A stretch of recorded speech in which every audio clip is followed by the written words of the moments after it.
नमोस्तु नमोस्तु।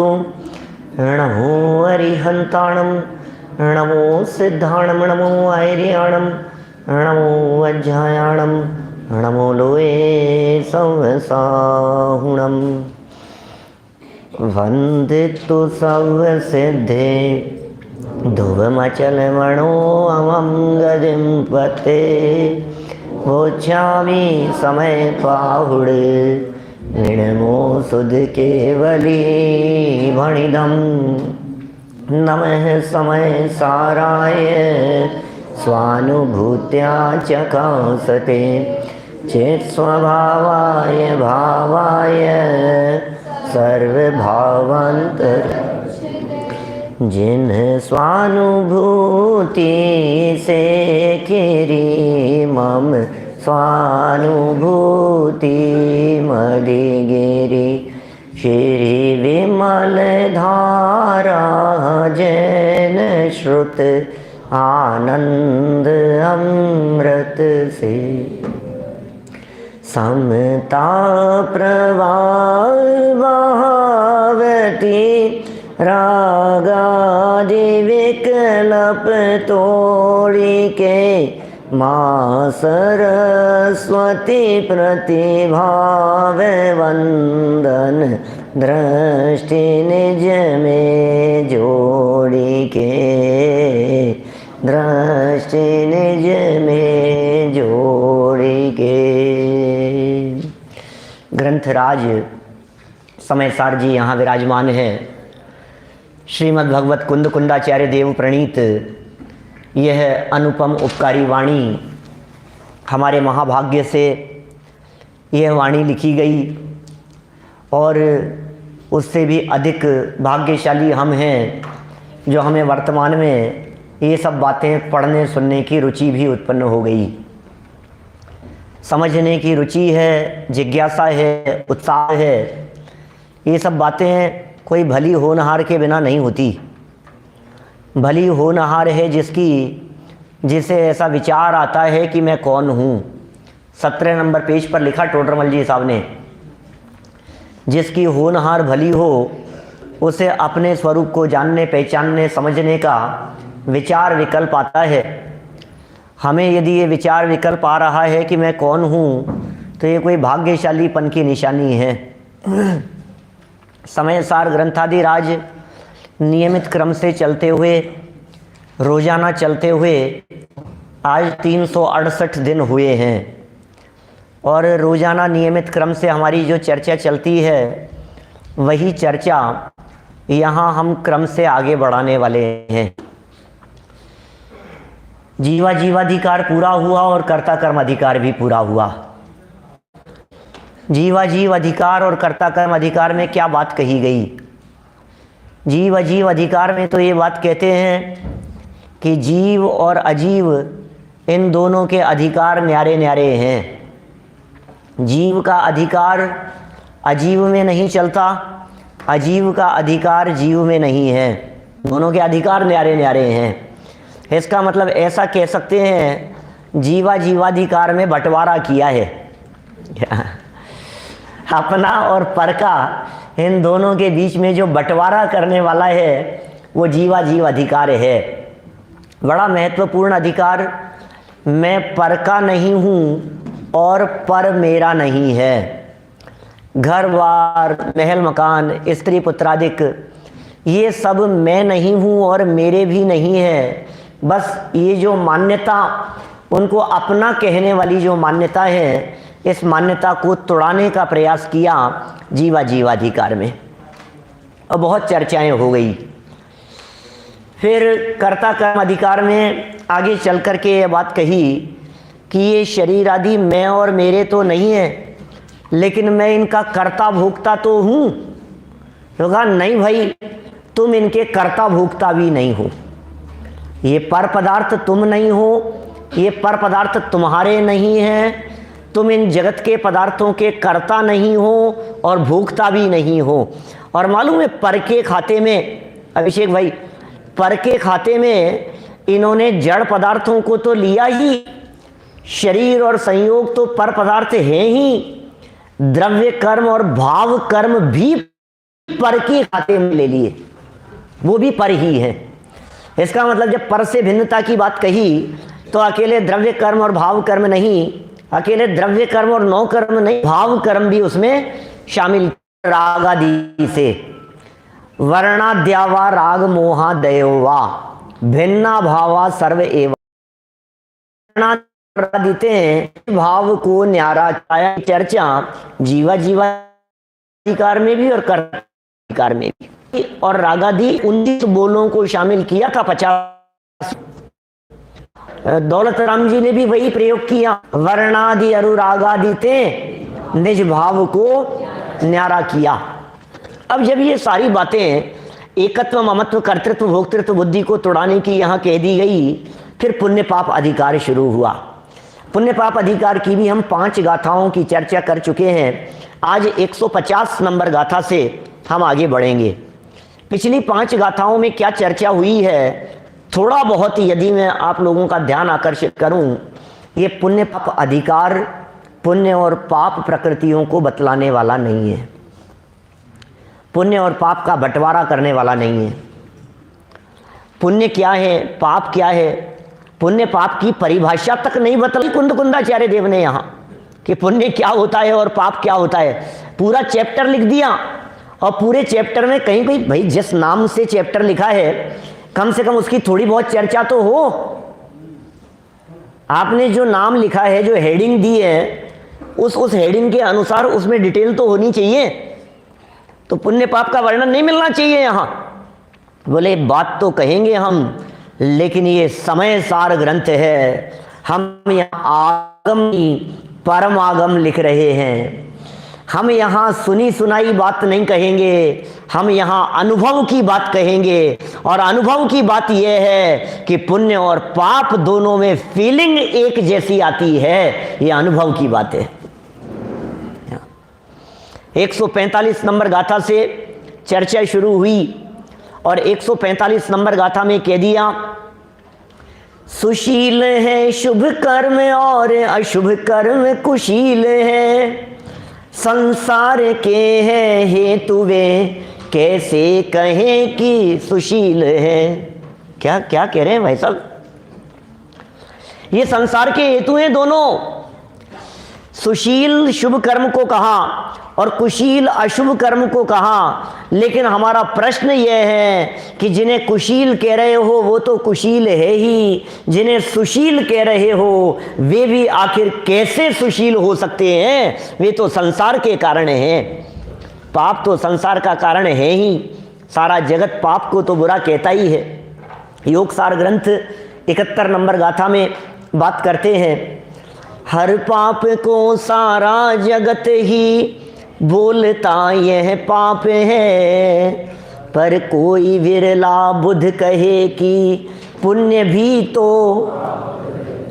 कोई विरले ज्ञानी जीव होते हैं जो ऐसी बात कहते हैं कि ये पुण्य पुण्य नहीं है, आपको ये पुण्य पुण्य दिखाई दे रहा है, ये पुण्य तो पाप लगता है हमारे को।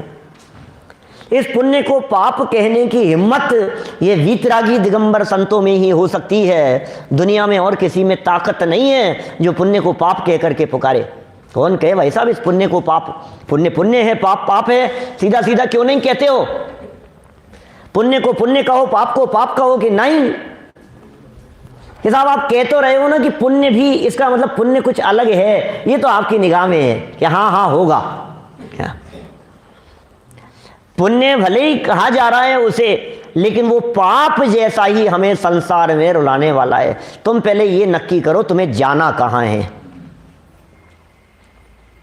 जाना कहाँ है भाई साहब, संतोष जी भाई साहब, जाना कहाँ है? बोले साहब जाना तो मोक्ष में है हमारे को। तो बोले मोक्ष में जाना है तो तुम्हारे पुण्य क्या काम आएगा? जब पुण्य तुम्हारे मोक्ष में किसी भी तरह का उपकारी है ही नहीं, उस मोक्ष मार्ग में रंच मात्र भी सहयोग प्रदान करने वाला नहीं है, तुम उस पुण्य का करोगे क्या ये तो बताओ। नहीं अनुकूलताएं मिलेगी, तो वहां अनुकूलताओं की जरूरत ही नहीं है। गाड़ी बंगला मिलेगा, सुविधाएं मिलेगी, तो बोले वहां सुविधाएं चाहिए ही नहीं।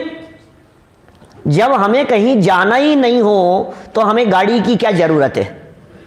डॉक्टर साहब गाड़ी की जरूरत तो तब है ना जब हमें कहीं नहीं जाना है। जिस जीव को सिद्धालय में जाना है, जिसे मुक्ति की प्राप्ति करनी है, वहां पुण्य कुछ भी काम आने वाला नहीं है। मैं आपसे कहता हूं, आप यहां से अमेरिका जा रहे हैं, कितने रुपए ले जाएंगे भाई साहब? रुपए चलते ही नहीं है, आप कितने भी ले जाओ, जब वो काम आने ही नहीं है। 100, 500, 1000, 2000, 50,000 कितने भी ले जाओ, लाख, 5 लाख, लेकिन वो काम ही नहीं आएंगे ना। आप धरे रखना उनको अपने, बंद करके अपने उसमें बैग में, अटैची में। जो चीज वहां काम आने वाली नहीं है, उस चीज को इकट्ठा करके ले जाने में कुछ भी सार नहीं है। जिस पुण्य को तुम एकत्रित करना चाहते हो, जिसे इकट्ठा करने की भावना भाते हो, ये पुण्य मुक्ति में रंच मात्र भी काम आने वाला नहीं है। ये जीव पुण्य को देख करके इसका मन ललचाता है, आकर्षित होता है। हमने पिछले दिनों एक बात कही, मैंने कहा आप घर से निकले और किसी एक तिराहे पर पहुंच गए, 3 रास्ते जाते हैं, ऐसा समझ लीजिए चौराहा था, एक तरफ से तो आप चल के आ ही रहे थे मनुष्य जीवन से, अब 3 रास्ते आपको सामने मिले। हमने पूछा कि भैया ये रास्ता किधर जाता है? एक रास्ता, तो जवाब मिला, अरे ये तो नरक का रास्ता है, ये रास्ता तो नरक की तरफ जा रहा है, बहुत गड्ढे हैं, बहुत स्पीड ब्रेकर हैं, रोड बहुत खराब है, परेशानियां बहुत होगी, आफत झंझट बहुत मिलेगी तुम्हारे को, ये अच्छा नहीं है। बोले ये बहुत अच्छा रास्ता है। बोले कौन सा? पुण्य वाला रास्ता। ये कहाँ जाता है? बोले ये रास्ता स्वर्ग की तरफ जाता है। आप जाना कहाँ था? आपको तीसरे रास्ते पर चलना था, आपको जाना था वीतराग भाव वाले रास्ते पर, आपको जाना था निर्वाण वाले रास्ते पर। निर्वाण दिवस मना रहे हैं, निर्वाण के रास्ते पर हमारे को चलना है। अब जैसे ही इसने तारीफ सुनी उस रास्ते की, बीच वाले रास्ते की, क्या बोले तो बहुत अच्छा रास्ता है, कोई स्पीड ब्रेकर नहीं है, कोई गड्ढे नहीं है, किसी तरह की कोई प्रॉब्लम नहीं है, किसी तरह की आपको रेड लाइट भी नहीं मिलेगी, ट्रैफिक नहीं मिलेगा। अरे रोड इतनी शानदार है कि आपके पेट का पानी भी नहीं हिलेगा। कि अच्छा, इतनी अच्छी रोड है। इन सारी बातों को सुनकर इसका मन इस दूसरे रोड की तरफ ललचाने लगा और ये भूल गया कि मैं निकला तो था मुक्ति पथ के लिए, मुझे जाना तो किसी और रास्ते पर था, ये कहाँ अटक करके रह गया मैं। ये आचार्य देव यहाँ कह रहे हैं, भाई तुम जिन्हें अच्छा समझ रहे हो, जिन्हें भला समझ रहे हो, इनकी शक्ल देख करके आकर्षित होने की जरूरत नहीं है। और ये बात समझाने के लिए आगे 146 से 149 नंबर तक की 4 गाथाएं दे दी।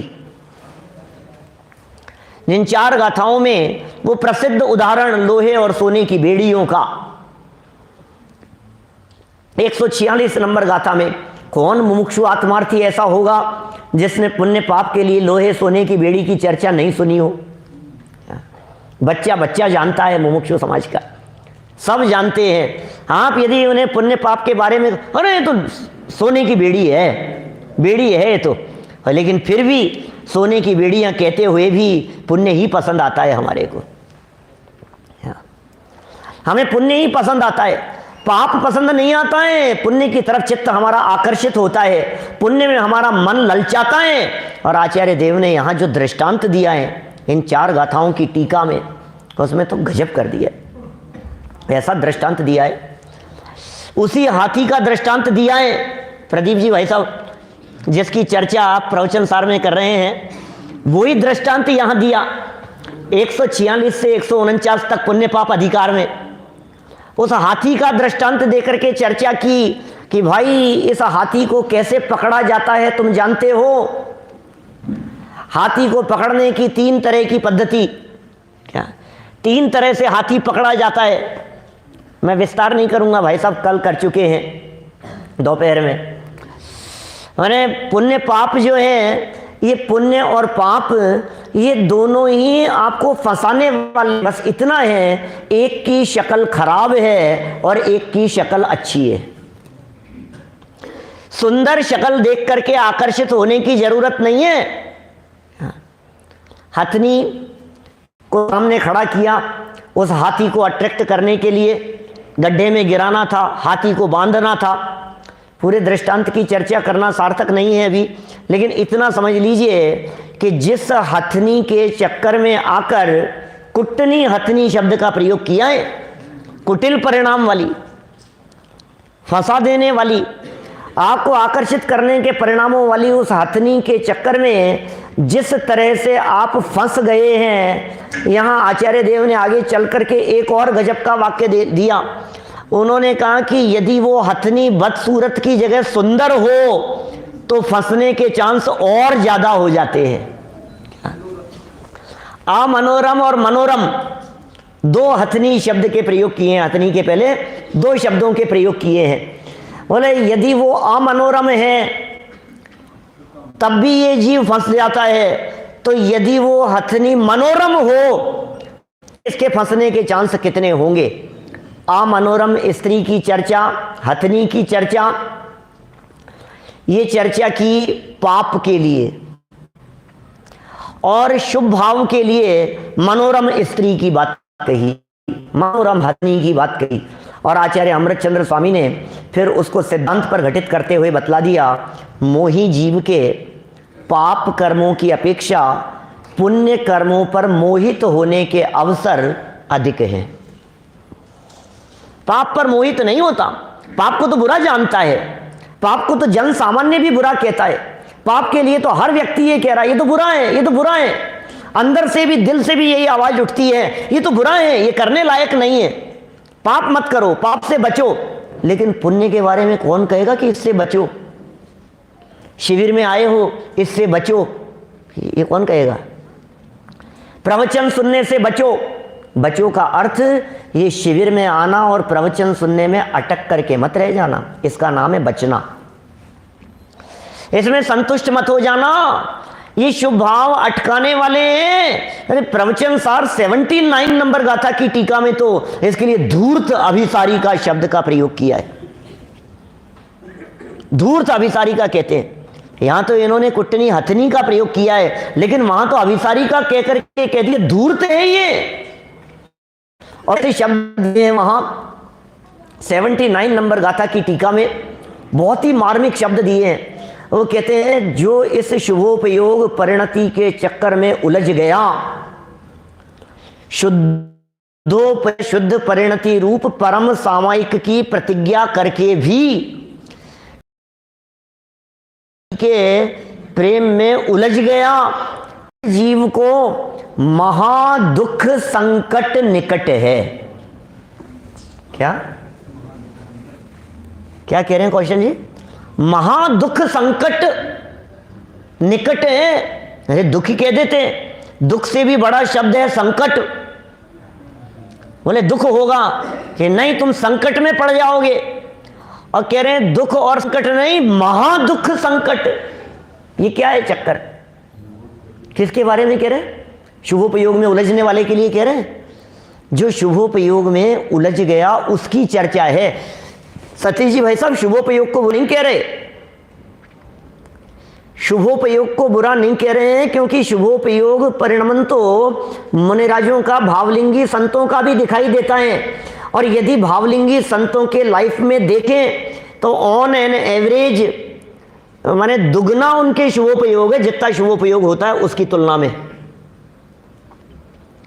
छठा गुणस्थान शुभोपयोग का, सातवां गुणस्थान शुद्धोपयोग का। छठा सातवां गुणस्थान निरंतर उनके जीवन में चलता रहता है, बराबर।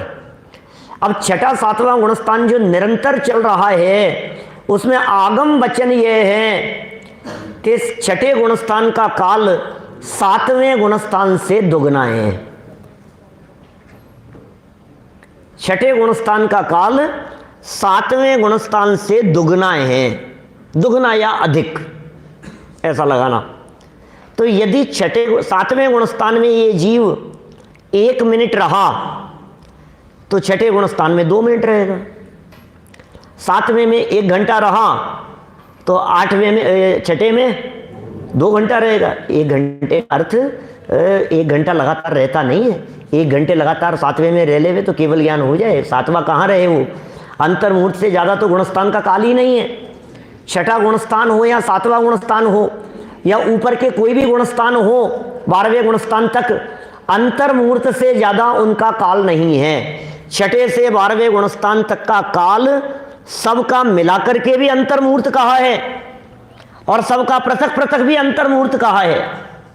और छठे और सातवें में झूलता रहे ये जीव तो हजारों वर्षों तक भी ये जीव झूल सकता है, लाखों करोड़ों वर्षों तक भी ये जीव छठे सातवें गुणस्थान में झूल सकता है। बात तो ये है कि 24 घंटे में यदि आप एवरेज निकालेंगे तो मोटा मोटा तौर पर 8 घंटे शुद्धोपयोग है और 16 घंटे शुभोपयोग है। कुछ शुभोपयोग को बुरा नहीं कह रहे, लेकिन शुभोपयोग का जो रस है वो बुरा है। शुभ बुरा नहीं है, शुभ का जो रस है, शुभ तो आएगा मार्ग में। गुरुदेव श्री की शैली है ना इस तरह की, ऐसी बात कहते हैं वे, मार्ग में आए बिना रहता नहीं है, लेकिन करने योग्य है ये माने तो मिथ्यात्व है। क्या ये शुभ भाव करने लायक है ना, ये शुभ भाव करने दो ना, ये तो कर लेवे ना। बोले क्या कर रहा है तू? ये शुभ के प्रति जो तुम्हारा रस है, ये रस अपराध है, उसे अपराध कह करके पुकारा गया है। शुभ भाव नहीं, शुभोपयोग नहीं, शुभोपयोग शुभ भाव को अपराध नहीं कहा, उसमें अटकने को अपराध कहा है। उसका जो रस है उसे अपराध कह करके पुकारा गया है। ओहो भाई साहब, ये मैल है। मैं युगल जी बाबू जी के शब्दों में कहूं तो एक नहाया हुआ है और एक बिना नहाया है, क्या है ना, लेकिन है दोनों एक जैसे ही। तुम नहाए हुए को देख करके सुंदर समझ रहे हो, लेकिन ये सुंदर नहीं है, ये तो अटकाने वाला है। ख्याल में आ रही है बात? बड़ी मार्मिक गाथाएं हैं और बड़ा मार्मिक प्रकरण है भाई साहब। गंदगी तो दोनों हैं, आप गंदगी में फिर यदि अंतर करेंगे तो ये आपकी बड़ी भूल है। जैसे रोड पर चलते समय यदि कीचड़ उछल गया, उछल कर कपड़ों पर गिर गया, सफ़ेद ड्राई क्लीन किए हुए शुद्ध पवित्र कपड़े पहन करके निकले और रास्ते में चलते हुए बगल से बहुत तेज़ स्पीड से गाड़ी निकली और उसने कीचड़ उछाला, हमारे कपड़ों पर जो कीचड़ लगा उससे कपड़े गंदे हुए या नहीं? क्या कहना है भैया? गंदे हो गए ना। अभी वो द्रव्य दृष्टि से मत देखना, यहाँ क्या गंदा ही हुआ है ना, वो पहनने लायक नहीं बचा है ना वो कपड़ा, कि हाँ साहब पहनने लायक नहीं बचा। अच्छा, यदि हम भोजन कर रहे हों और भोजन करते समय सब्जी गिर जाए तो कपड़ा गंदा हुआ या नहीं? तो भी कपड़ा गंदा हो गया। और यदि भोजन करते समय बादाम का हलवा गिरे तो भी कपड़ा गंदा हो गया। यार कुछ तो फर्क करो। वो कीचड़ उछला था, आप बादाम के हलवे को कीचड़ की जैसे बताना चाहते हो गांधी जी? कहाँ बादाम का हलवा गिरा है और कहाँ कीचड़ था? वो कीचड़ और बादाम का हलवा ये दोनों एक जैसे हो सकते हैं क्या? चलो और आगे बढ़ करके यदि मैं बात करूं तो मैं ये कह सकता हूं कि विधान के प्रसंग पर क्या उद्घाटन करते हुए वहां केसर से स्वस्तिक बनाया जा रहा था क्या, और बहुत पवित्र मंदिर की वो केसर, शुद्ध धुली हुई सोले की, जो आप कहो जैसा। अब वो पवित्र की जो केसर की डिब्बी थी, वो केसर चंदन जो भी समझो आप, क्योंकि केसर भी अपवित्र कही जाती है, चंदन समझ लो आप, घिसा हुआ चंदन की लकड़ी का, बहुत सुंदर पवित्र है। वो यदि हाथ से किसी का झटका लगा और कपड़ों पर गिर गया, अब बोलो अब तो कपड़े पवित्र होंगे ना? शिखर जी भाई साहब, दोनों ही शिखर जी हमारे विद्वान हैं। अब तो कपड़े पवित्र होंगे कि नहीं? अरे नहीं, साफ करो, दाग लग गया, निशान रह जाएगा। कि क्या बात कर रहे हो आप? आप कीचड़ जब उछला था तब भी आप उसे कह रहे थे कपड़े गंदे हो गए, और ये केसर पवित्र गिरी है तब भी कह रहे हो कपड़े गंदे हो गए। कि हाँ, कपड़ों की स्वाभाविक निर्मलता तो दो में, यह शुद्धता, राग भाव यदि उत्पन्न हो गया है, विकार भाव यदि उत्पन्न हो गया है, शुभ भाव भी यदि उत्पन्न है, अरे गुरुदेव श्री तो कहते थे जे भाव ये तीर्थंकर प्रकृति बंधाए सो भी मल है मल। कौन कहे ये बात? ये गुरुदेव के अलावा वर्तमान युग में किसी की हिम्मत नहीं है ये बात कहने की। और गुरुदेव श्री यदि नहीं होते तो हम ये बात कह भी नहीं सकते थे, समझ भी नहीं सकते थे, इस गहराई में जा भी नहीं सकते थे। तीर्थंकर कर्म प्रकृति को बांधने वाला परिणाम भी मल है, मलिन है, अशुद्धता है, अपवित्रता है। ये बातें कौन कहे? इसलिए भैया पुण्य भाव को देख करके आकर्षित होने की जरूरत रंच मात्र भी नहीं है। देखिए, अब यह बात जो तर्क से कह दी, जो युक्ति से कह दी, आकुलता उत्पन्न करने वाले हैं, आकर्षित करने वाले हैं, दुख रूप हैं, दुख के कारण हैं, संसार परिभ्रमण के ही कारण हैं, ये सब बातें कह दी। संसार के हैं हेतु वे, कैसे कहें कि सुशील हैं, ये बातें युक्ति से कह दी। सब आपको जच रही है या नहीं बात? आप जब यहाँ प्रवचन शुरू होने के बारे में घोषणा हुई तो आपको नाश्ता करते समय प्रवचन की बात सुनकर कि चालू हो गया, आकुलता हुई थी कि नहीं? और आकुलित परिणामों से दौड़ दौड़ करके आ रहे थे या नहीं यहां भाग करके? ये किस चीज की आकुलता थी? पुण्य की, शुभ भाव की, अशुभता की, शुभ था। लेकिन दोनों में जो आकुलता है, मैं कहता हूं सिनेमा देखने के लिए जाना हो, मूवी देखने के लिए जाना हो और ट्रैफिक जाम मिले आपको, तो जो परिणामों में आकुलता होती है, मंदिर आना हो और ट्रैफिक जाम मिले, प्रवचन छूटना हो, तो जो आकुलता है, दोनों आकुलता में क्या फर्क है? अभी ये नहीं देखना है उसमें कि वो किस लिए जा रहा है, मंदिर के लिए जा रहा है, पुण्य कार्य के लिए जा रहा है कि पाप कार्य के लिए जा रहा है, ये शुभ है कि अशुभ है। हमें तो ये बतलाओ दोनों में आकुलता में क्या फर्क है? आकुलता तो दोनों में एक जैसी है ना। बस ये बात यहां कहना चाह रहे हैं कि तुम्हें महसूस हो रहा है क्या? कि हाँ महसूस हो रहा है। बोले तर्क समझ में आ रहा है क्या हम क्या कह रहे हैं? हमने जो युक्ति दी है, ये युक्ति समझ में आ गई क्या? कि हाँ समझ में आ गई। कि तुम्हें ये तर्क और युक्तियां यदि समझ में आ गई हो तो आचार्य देव अब आगम प्रमाण प्रस्तुत करना चाहते हैं। 150 नंबर गाथा, मूल गाथा पढ़ते हैं अपन, फिर पद्यानुवाद पढ़ करके बात को आगे बढ़ाएंगे। उत्थानिका पढ़ लो पहले। इस 150वीं गाथा की उत्थानिका आचार्य अमृतचंद्र इस प्रकार लिखते हैं। गाथा प्रारंभ करते हुए क्या कहते हैं? अब यह बात आगम से सिद्ध करते हैं। क्या कह रहे हैं? अभी तक तो तर्क युक्ति से सिद्ध की है, अब आगम से सिद्ध करते हैं कि दोनों ही प्रकार के कर्म बंध के कारण है, इस कारण निषेध्य है। बनारसी दास जी के छंद सबके ज्ञान में होंगे, जिसमें उन्होंने दोनों को चांडालिनी के बेटे कहकर के पुकारा और कह दिया, दोहू माई दौड़ धूप, दोहू कर्म बंध रूप, याते ज्ञानवंत नहीं को अभिला क्यों है। क्या? दोनों में दौड़ धूप है, दोनों कर्म बंधन रूप है, इसलिए ज्ञानी दोनों में से किसी की भी अभिलाषा नहीं करता। ये कह रहे हैं इस प्रकार। क्या कह रहे हैं? आगम से सिद्ध करते हैं कि दोनों ही प्रकार के कर्म बंध के कारण हैं, इसका निषेध इसलिए किया जाता है। मूल गाथा इस प्रकार है। रत्तो बंधधिकम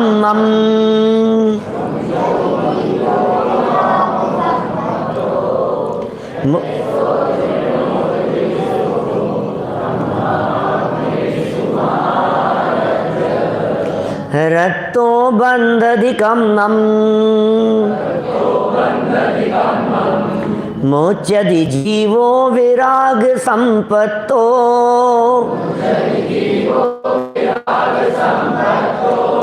हेसो जिणोवदेशो तमहाकं मे सुमारज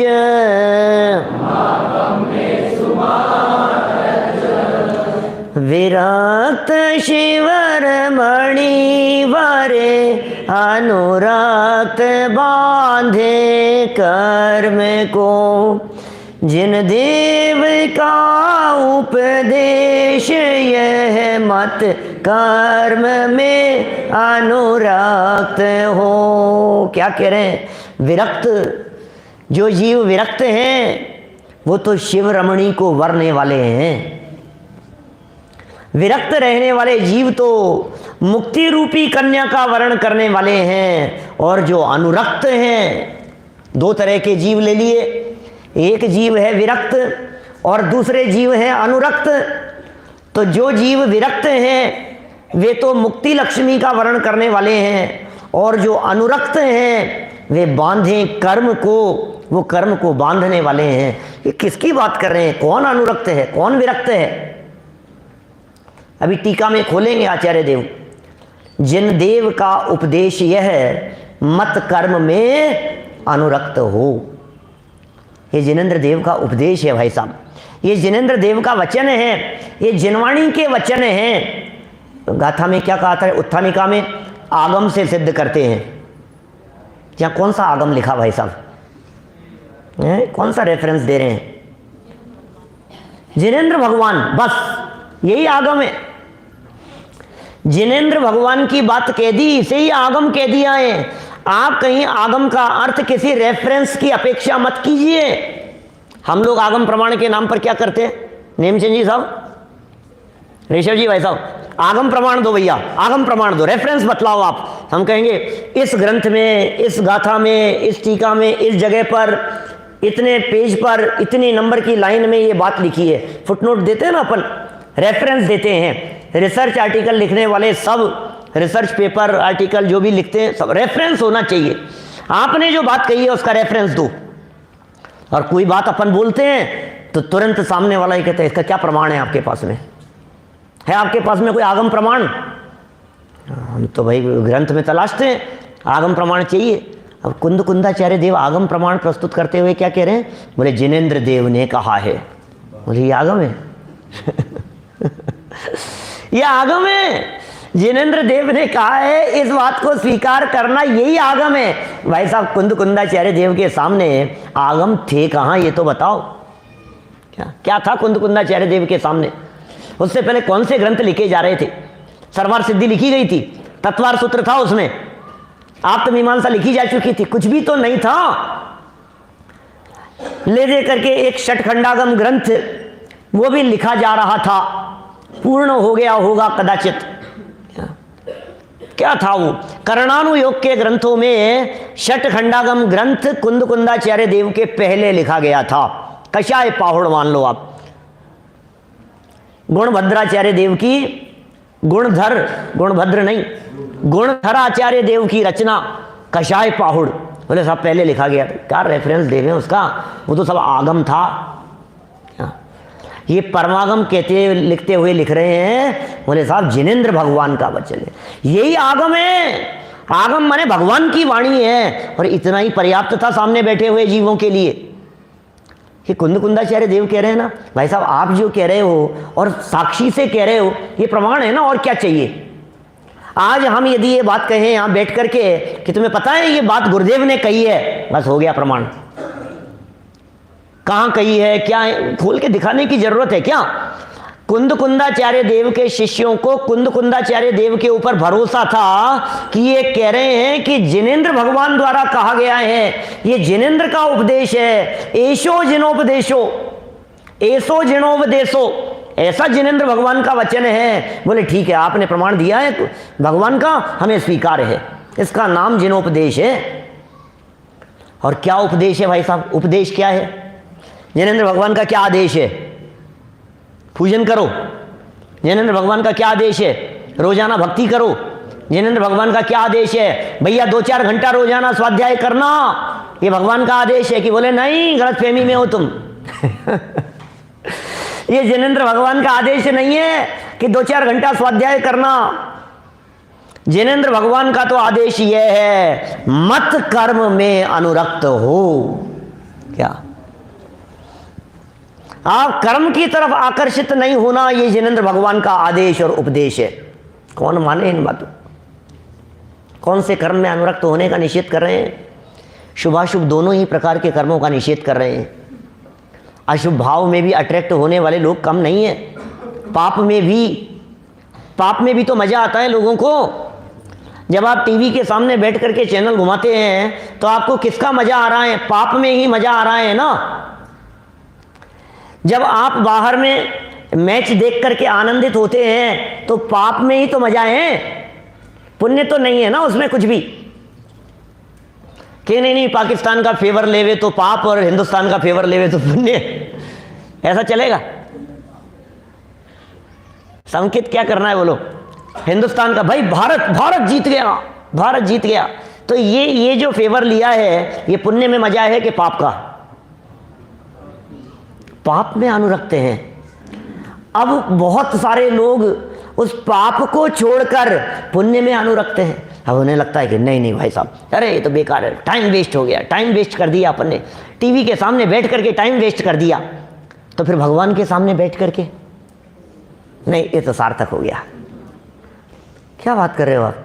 टीवी के सामने बैठ करके, दूरदर्शन के सामने बैठ करके टाइम वेस्ट, और जिनेंद्र देव के सामने बैठ करके टाइम की सार्थकता। बोले अटक गए तुम यहां, ये अटकने योग्य स्थान नहीं है, यहां अटकना नहीं है भाई साहब। यदि दूरदर्शन छोड़ करके देव दर्शन में भी अटके रहे तो कुछ हासिल होने वाला नहीं है। अनंत बार ये काम किया है, अनंत बार ये काम किया है, अनंत बार जिनेंद्र देव के दर्शन किए हैं, अनंत बार तीर्थ क्षेत्रों की वंदना की है, अनंत बार शुभ भावों में अटका रहा है, अनंत काल हो गया। ऐसा थोड़ी नहीं कि इसने शुभ भाव कभी किया नहीं है। मिथ्या दृष्टि के योग्य ऐसा कौन सा शुभ भाव है जो इस जीव ने अनादिकाल से आज तक नहीं किया हो? 9वें ग्रह तक जाने वाला पुण्य परिणाम इसने अनंत बार किया, अनंत बार मुनिव्रत धार, अनंत बार ग्रह को उपजायो, अनंत बार मिथ्या दृष्टि होकर के मिथ्यात्व की भूमिका में। लेकिन वो मिथ्यात्व की भूमिका भी हमारे वर्तमान परिणामों से कई गुना ज्यादा अच्छी थी। क्या था? तो मिथ्या दृष्टि। हम भले ही उस द्रव्यलिंगी की निंदा करें, आलोचना करें, हम ये कहें कि कुछ नहीं है, अनंत संसारी है, मिथ्या दृष्टि है, लेकिन हम स्वयं अभी जिस पोजीशन में हैं इससे कई गुना उत्कृष्ट जाति का शुभ भाव किया उस, तब जाकर के 9वें ग्रह जाने की पात्रता नहीं दिखती है वर्तमान में किसी में। वर्तमान में तो कोई जीव जा ही नहीं सकता है। इस पंचम काल में जन्मा हुआ कोई भी जीव, उसमें ऐसी योग्यता ही नहीं है कि वो 16वें स्वर्ग से ऊपर जा सके। इतना पुण्य परिणाम, इतना शुभ भाव हो ही नहीं सकता है। कैसे शुभ भाव किए 9वें ग्रह तक जाने वाले, और ये कह रहे हैं यहाँ भैया यदि तुम उसमें भी आकर्षित हो गए तो संसार का ही तुम्हें रस है, ये समझना चाहिए। रागी जीव कर्म बांधता है, रागी जीव कर्म बांधता है। अनुवाद में क्या लिख रहे हैं? रागी तो बांधता है। कौन सा रागी जीव बांधता है? घर गृहस्थी का रागी, विषय कषाय का रागी, विषय कषाय और पाप में व्यापार धंधे रोजगार के अंदर उलझा हुआ ये रागी जीव। अरे ये तो रागी है, और ये कौन है? अरे ये तो वैरागी है, अरे ये तो ब्रह्मचारी है। सत्येंद्र जी साहब, ये तो वैरागी है भैया, अपन तो अपने को कोई लाग लपेट नहीं है, ये तो वैरागी है। अरे इसे वैरागी नहीं कह रहे हैं यहाँ जिसे वैरागी कहा गया है वो 96,000 रानियों के बीच में रहता हुआ चतुर्थ गुणस्थानवर्ती सम्यक दृष्टि जीव वैरागी है। और घर गृहस्थी छोड़ देने वाला, 28 मूल गुणों का पालन करने वाला, निरतिचार पालन करने वाला, मिथ्या दृष्टि द्रव्यलिंगी, बोले वो रागी है। ये दृष्टि है कुंद कुंदाचार्य और अमृत चंद्राचार्य देव की। ये कह रहे हैं कौन रागी है और कौन वैरागी। रागी और वैरागी का अर्थ समझो पहले क्या कहते हैं। रागी किसे कहें और वैरागी किसे कहें। आप किसे रागी समझते हैं और आप किसे वैरागी समझते हैं, दिल में हाथ रख करके सोचना। यदि गुरुदेव ये अर्थ नहीं खोलते, मैं गुरुदेव का अर्थ भी पढ़ करके बतला सकता हूं आपको, जो पढ़ करके आया हूं मैं। यदि गुरुदेव ये रागी और वैरागी का अर्थ नहीं खोलते तो हमारी ताकत नहीं थी कि रागी का अर्थ ये समझ लें। अनंत जी भाई साहब, रागी का अर्थ हम तो रागी है भाई साहब, घर गृहस्थी का राग है, मोही है, परिवार में रचा पचा है, फंसा है, उलझा है, यही तो रागी है और क्या है। अरे कितना राग है इसको, बाल बच्चों के प्रति, परिवार के प्रति, कितना रागी मोही है ये जीव। और ये कैसे है, इन्होंने तो घर छोड़ दिया है, ये तो वैरागी है, ये तो त्यागी है, ये तो संयमी है, वो वैरागी दिखाई देंगे आपको, जबकि यहां रागी और वैरागी की परिभाषा ही बदल दी है। विषय भोगों को भोगता हुआ भी सम्यक दृष्टि ज्ञानी जीव वैरागी है। क्यों? रमत अनेक सुरनि संग 35 परिणति ते नित हटाहटी। हो इसलिए वैरागी है, वो रम रहा है, रमण कर रहा है। क्या संजय जी भाई साहब कह रहे थे ना आज विधान में, मिनिमम 32 मिलेगी कम से कम 32। अरे 32 मिले चाहे 32 लाख मिले, लेकिन सौधर्म इंद्र उन सब से विरक्त रहता है, ऐसे भोगों में लिप्त रहता है। पता है देवगति के जीव मुनिराजियों को आहार देने के अधिकारी नहीं है। ऐसा प्रसंग आता है इसके समय में, अपने चंद्रगुप्त के समय में, तप कल्याणक का प्रसंग है। देवों और मानवों में चर्चा ये चल पड़ी है, पालकी उठाने का है, हमें अधिकार है वो सब प्रसंग तो है ही, लेकिन तप कल्याणक के प्रसंग के अतिरिक्त एक प्रसंग ऐसा इतिहास में मिलता है जब देवों ने जंगल में नगर बसा करके आहार दिया चंद्रगुप्त मुनिराज को। भद्रबाहु और चंद्रगुप्त के समय में ऐसी घटना घटी ना, नगर बसाया और नगर बसा करके आहार दिया, और बाद में किसी का कमंडल छूट गया था तो लेने के लिए गए तो देखा यहाँ तो जंगल है, यहाँ तो नगर ही नहीं है। बाद में अपने गुरु से जाकर के कहा, हो ये तो देवों ने ऐसा कार्य किया है, प्रायश्चित लिया उन्होंने। देव लोग आहार नहीं दे सकते, क्यों नहीं दे सकते? भोगों में रहते। ऐसे भोगों में रहने वाले देव जो निरंतर भोगा सकते हैं, भोगों में लीन हैं, उसके बावजूद भी यदि वो सम्यक दृष्टि है, एक भवावतारी है, तो कह रहे हैं वैरागी है। लो, और यहां घर बार छोड़ने वाला बोले रागी है। रागी जीव कर्म बांधता है, बांध रहा है। रागी का अर्थ राग में राग जिसको है उसे रागी कहा है। रागी का अर्थ अनंतानुबंधी राग जिसके वर्तता है उसे रागी कहा है। रागी का अर्थ जो उस राग भाव में रचा पचा है, राग में जिसकी एकत्व बुद्धि है वो रागी, और राग में जिसकी एकत्व बुद्धि नहीं है वो वैरागी। वैरागी का अर्थ घर गृहस्थी के प्रति वैरागी को वैरागी नहीं कहा, बाल बच्चों के प्रति राग को यहां राग कह करके नहीं पुकारा है, क्योंकि बाल बच्चों के प्रति राग तो अपने आप ही छूट जाता है।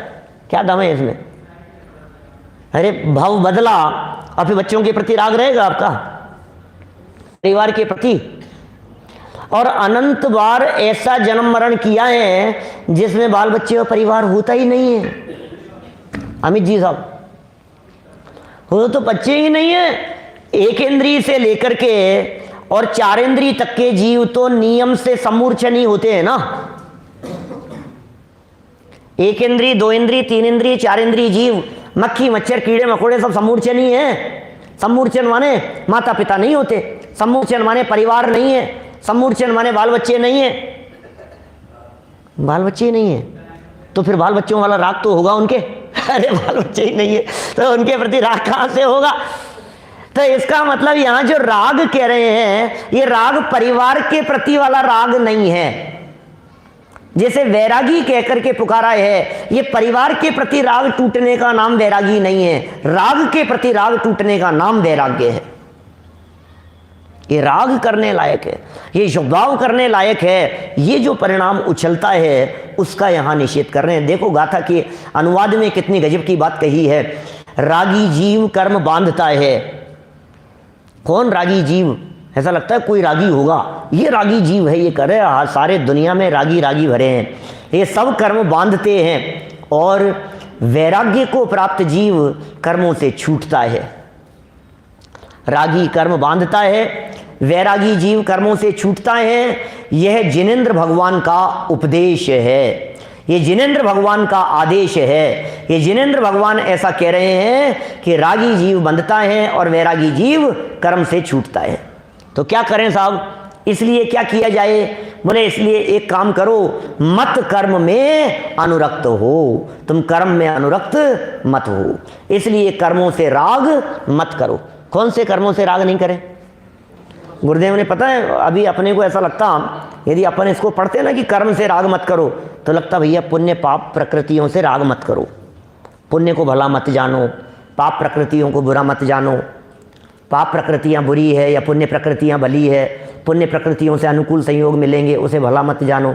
गुरुदेव ने अर्थ किया इसका कि पुण्य पाप कर्म नहीं कहना चाह रहे, द्रव्य कर्म नहीं कहना चाह रहे, उनके तो निषेध की चर्चा पहले जीवा जीव और कर्ता कर्म अधिकार में ही हो गई। क्या वो तो पर है ना भाई, द्रव्य कर्म प्रकृतियां तो पर है ना। जब जीव अजीव अधिकार में जीव और अजीव की भिन्नता को बतलाया था तो पर के खाते में चले गया ना। वो मैं नहीं हूं, वो मेरा नहीं है, मैं उसका कर्ता धर्ता नहीं हूं, अब उसका क्या लेना देना है यहां? ये तो पहले ही छोड़ने की बात हो गई। बोले नहीं, अब जो जीव के परिणाम हैं अशुभ भाव और शुभ भाव, उनमें भी अनुराग मत करो। ये तो मेरा परिणाम है।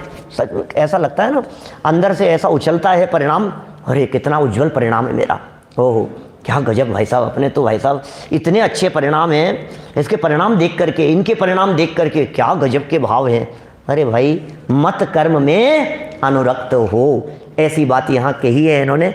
मूल गाथा अपन ने आज पढ़ी है, कल टीका की तरफ आगे बढ़ेंगे। अभी की बात को हम यहीं विराम देते हैं और आज शाम की सभा में हम करने वाले हैं चर्चा दीपावली के संदर्भ में। माने आज दीपावली के संबंध में विशेष प्रवचन शाम का होगा, तो आप औरों को भी सूचित कर सकते हैं जो लोग लाइव सुन रहे हैं, और यहाँ वाले तो यहाँ हैं ही, ठीक है ना।